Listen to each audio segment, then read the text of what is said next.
నమస్తే అండి. నమస్తే. ప్రస్తుతానికి సాఫ్ట్‌వేర్ ఉద్యోగుల జీవితాలు రోడ్డు మీదకొచ్చాయి. ఒకప్పుడు వాళ్ళు అనంటే చాలు వైట్ కాలర్ జాబ్సే. ఫార్మల్ ప్యాంటు, షర్టు, చేతిలో ల్యాప్‌టాప్, బ్యాగ్, క్యాబ్‌లొచ్చేది, పోయేది. ఇంక చూసుకుంటే ఒకలా ఉండేది. బట్ ఈరోజు చెమటలు కక్కుతూ ఇందిరా పార్క్, ధర్నా చౌక్ దగ్గర వాళ్ళు నిరసన వ్యక్తం చేస్తున్నారు. ఏదో సరదాగా వాళ్ళు ఇంతకుముందు వెలిగిన వెలుగు గురించి మాట్లాడుకునేటప్పుడు నవ్వొస్తుంది గానీ, ఇప్పుడైతే భయమే. ఏ రాత్రికి ఉదయం లేచేసరికి ఒక మెయిల్ వచ్చి నీ సేవలిక సమాప్తం అంటారు, ఒక పింక్ స్లిప్ పెడతారనే భయం ఉంది. బాధాకరం. ఏం చెప్తారు? ఇప్పుడు మన దేశంలో చాలా పోరాటాల తర్వాత, మన దేశంలోనే కాదు ప్రపంచవ్యాప్తంగా కూడా పోరాటాల ద్వారా కార్మిక చట్టాలు వచ్చాయి. ఈ కార్మిక చట్టాలని ఒక రకంగా బాగా పనిచేసినాయి, ఉద్యోగస్తులకు ఉద్యోగ భద్రతను కల్పించినాయి. అలాగే పెన్షన్ సౌకర్యం రావటం కావచ్చు, ప్రసూతి సెలవుల దగ్గర నుంచి పెన్షన్ వరకు ఎన్ని రకాల వాళ్ళకి ఫెసిలిటీస్ ఇవ్వాలో, మెరుగైన పరిస్థితులు కలిగించాలో, ఏది పని ప్రదేశంలో, ఇలా ప్రతిదానికి ఒక చట్టం ఉంది మనకి. ఈ చట్టాల ప్రకారం నిజానికి చాలా బాగుందనే చెప్పుకోవచ్చు. అయితే ప్రధాని మోడీ వచ్చిన తర్వాత కార్మిక చట్టాలని మార్చారు. మారిస్తే ఒకప్పుడు ఏంటి, ఎక్కువ బ్యాంక్ ఎంప్లాయీస్ ఉండేవాళ్ళు, గవర్నమెంట్ బ్యాంక్ ఎంప్లాయీస్ ఉండేవాళ్ళు, ప్రభుత్వ ఉద్యోగులు ఎక్కువగా ఉండేవాళ్ళు. వాళ్ళందరూ యూనియన్స్లో ఉండి వాళ్ళందరూ కూడా బలంగా కలిసికట్టుగా ఉండేవాళ్ళు. ఎప్పుడైతే ప్రైవేటు సంస్థలు ఎక్కువ వచ్చి పాత వాళ్ళందరూ కూడా రిటైర్ అయిపోయి, ఇప్పుడు బ్యాంక్ ఎంప్లాయీస్ కూడా ఒకప్పుడు గోల్డెన్ షేక్ హ్యాండ్ అనే ఒక పథకం పెట్టి వాళ్ళని వాలంటీర్ రిటైర్మెంట్ తీసుకోమన్నారు.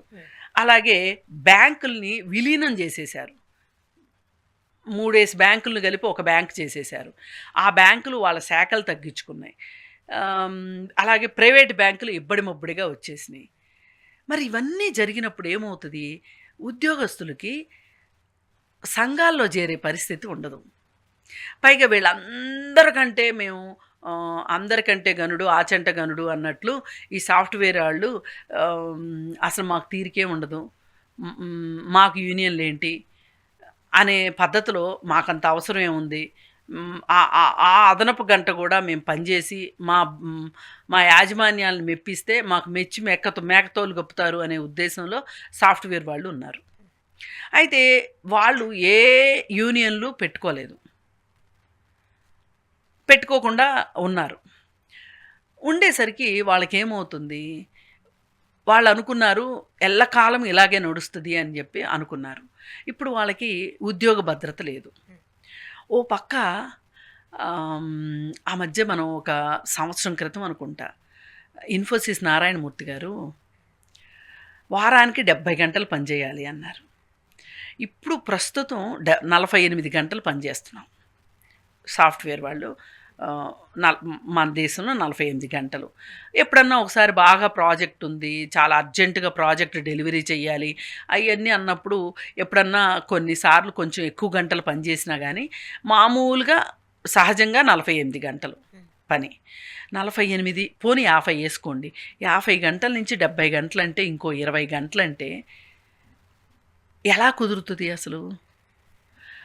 అయితే ఆయన అలా మాట్లాడితే కూడా ఆయనతో ఎల్ఎన్టీ ఆయన ఇంకొక ఆయన చేరిపోయాడు, ఇంకొక ఎవరో యూనివర్సిటీ ఆయన అవును ఎక్కువ పని చేయాలి, పనిచేసి దేశాన్ని అభివృద్ధి చేయాలి, జీడిపిని పెంచాలి, అది ఇది అని చెప్పి ఇంకొక ఆయన సన్నాయి నొక్కులు నొక్కాడు.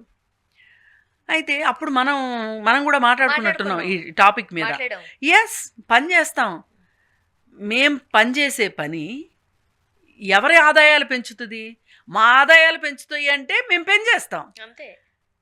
మరి మీ ఆస్తులు పెరిగేదానికి మేమెందుకు కష్టపడాలి, మా కుటుంబాలు ఎందుకు నష్టపోవాలి అని చెప్పి మనం మాట్లాడుకున్నాం. అందుకే ఆ తర్వాత వచ్చిన ఈ విమర్శలను బట్టి కూడా నారాయణమూర్తి గారు వాళ్ళు కూడా కాస్త వెనక్కి తగ్గారు. కానీ మీకు ఒకటి తెలుసో లేదో, 2 దేశాల్లో నారాయణమూర్తి గారికి ఎదురు దెబ్బ తగిలింది. ఆయన ఎన్ని $1,000 ఫైన్ కట్టారు.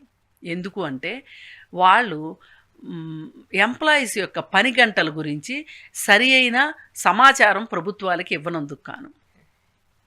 అంటే ఆ దేశాల్లో సాఫ్ట్వేర్ కంపెనీల ఎంప్లాయీస్కి కూడా ఎంత హక్కులు ఉన్నాయో చూడండి. మన దగ్గరే అదంతా మన దగ్గర లేవు.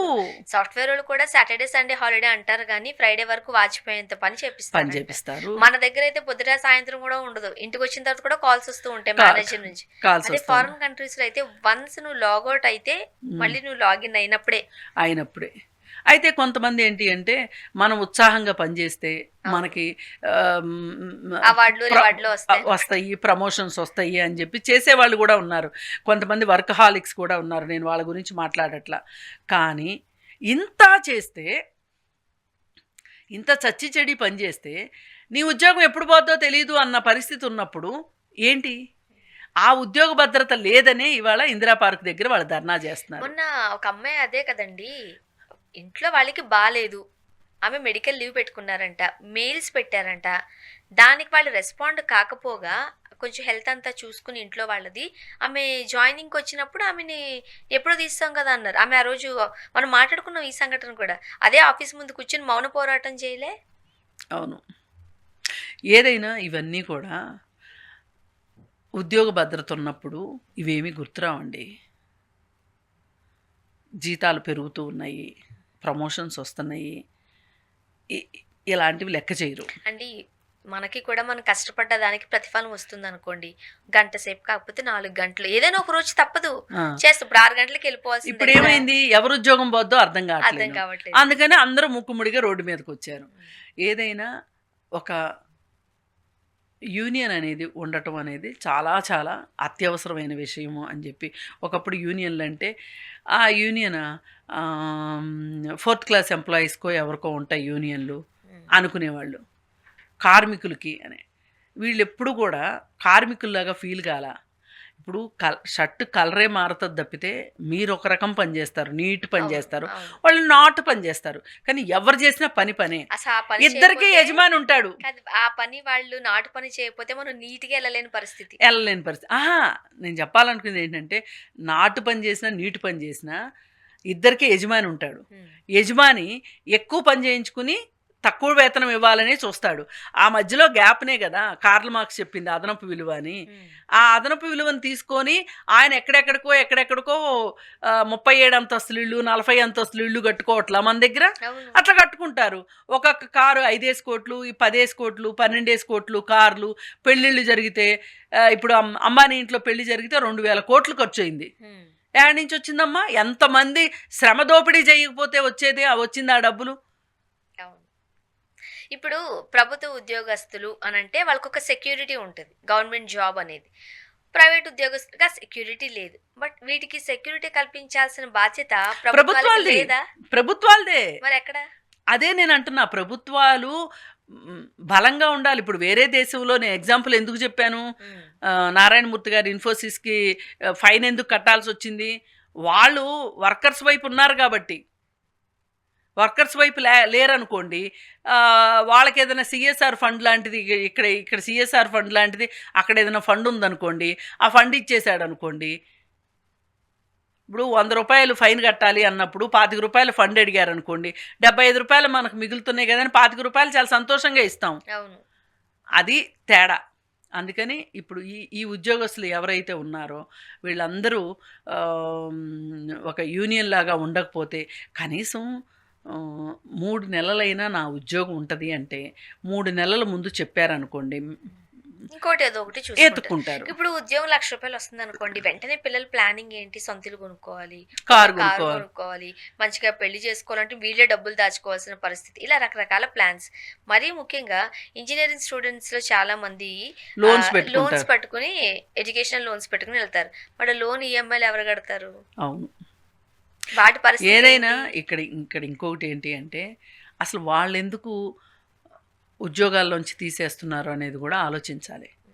వాళ్ళు వీళ్ళకి జీతాలు ఇవ్వలేకపోతున్నారు. అవును. వాళ్ళకి ఇప్పుడు ఎకానమీ అంతా కూడా వరల్డ్ వైడ్గా కూడా ఎకానమీ బాగలేదు. ఎకానమీ బాగాలేనప్పుడే ఇవన్నీ వస్తాయి. ఇప్పుడు జుట్టున్నమ్మ ఏ కొప్పైనా పెట్టుకుంటుంది. అందంగా అట్లాగే అట్లాగే ఆర్థిక పరిస్థితులన్నీ బాగున్నాయి అనుకోండి, అసలు వాళ్ళు ప్రాజెక్టులు వస్తున్నాయి అనుకోండి, వాళ్ళకి వర్క్ వస్తుంది అనుకోండి, ఇప్పుడు వర్క్ వస్తే డబ్బులు మిగులుతాయి కాబట్టి వాళ్ళకి సంతోషమే. అందుకని ఏది ఏమైనా ఇవాళ ఎకానమీ కూడా బాగలేదు. దానివల్ల కూడా ఇవన్నీ జరుగుతున్నాయి.